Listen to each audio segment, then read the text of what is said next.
हाय दोस्तों, welcome to my channel railway knowledge में। आज हम देखेंगे फीबा के बारे में। फीबा का काम क्या होता है, ये कैसे वर्क करता है। चलिए शुरू करते हैं। फीबा मतलब फेलियर इंडिकेशन कम ब्रेक एप्लीकेशन डिवाइस होता है। ये एक सेफ्टी डिवाइस होता है। ये दो तरह का बोगी में लगता है, जो ICF और LH में बोगी होता है, ये दोनों में ही लगता है। वर्किंग ऑफ फीबा देखेंगे तो इसका काम होता है कि when air spring bell of pressure less than 1 kg/cm², then FIBA active.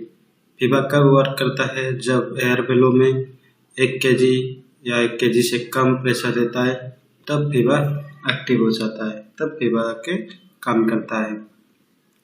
When FIBA active, BP pressure will be decreased and also brake apply।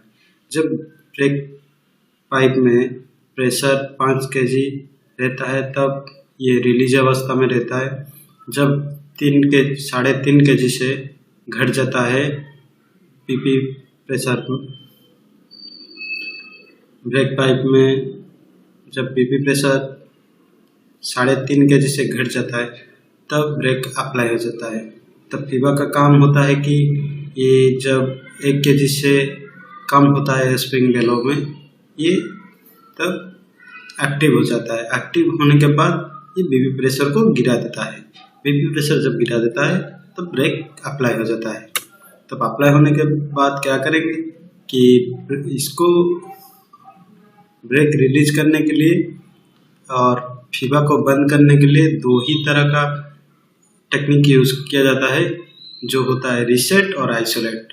Either आप रीसेट कर सकते हैं फीबा को, या आप आइसोलेट फीबा को कर सकते हैं।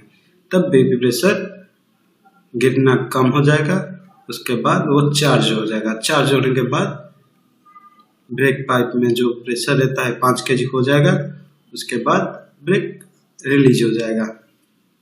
अब जानेंगे कि इसका मैन्युफैक्चर कौन कौन है।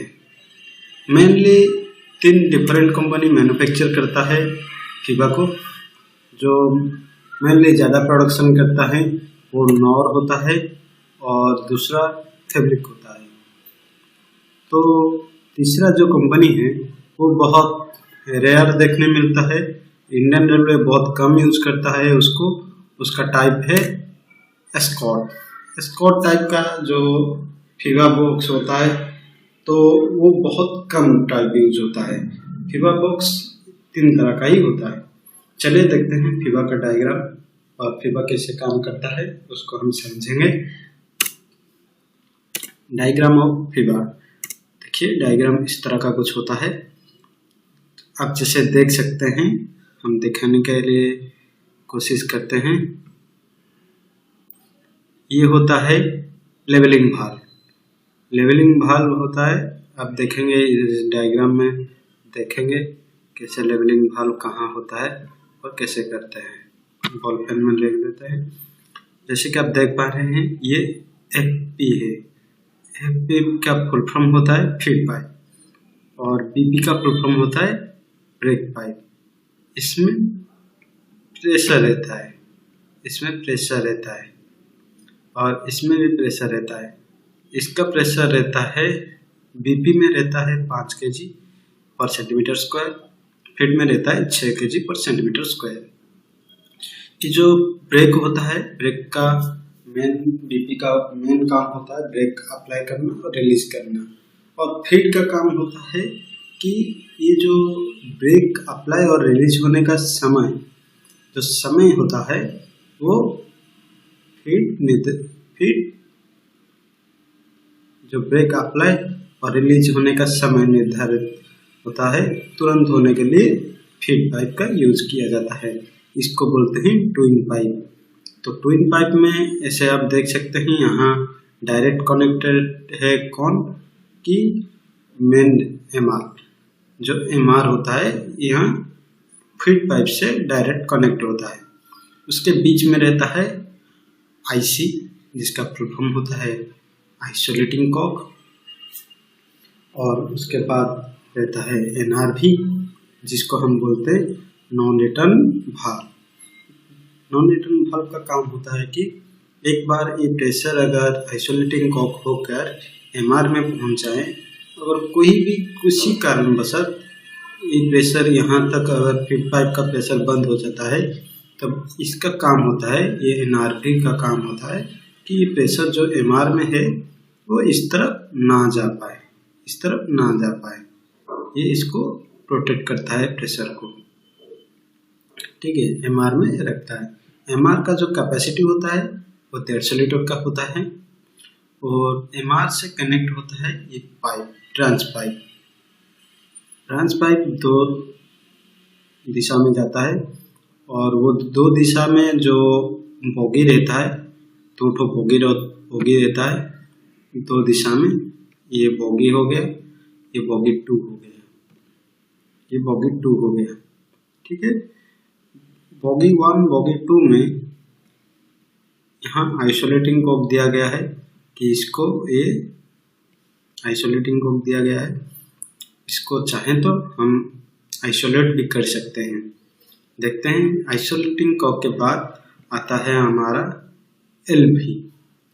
LV मतलब लेवलिंग वाल्व। लेवलिंग वाल्व के बाद आता है AS। AS मतलब एयर स्विंग सस्पेंशन। इसमें एयर रहता है जो 40 लीटर का एयर में रहता है, जो एक टाइप का रहता है ऑक्सीलरी रिजर्वर, ठीक है। उसको ऑक्सीलरी इसीलिए बोलते हैं कि MR यहाँ पर है, पर एयर अलग जगह रहता है, तो ये हो गया एयर स्प्रिंग सस्पेंशन।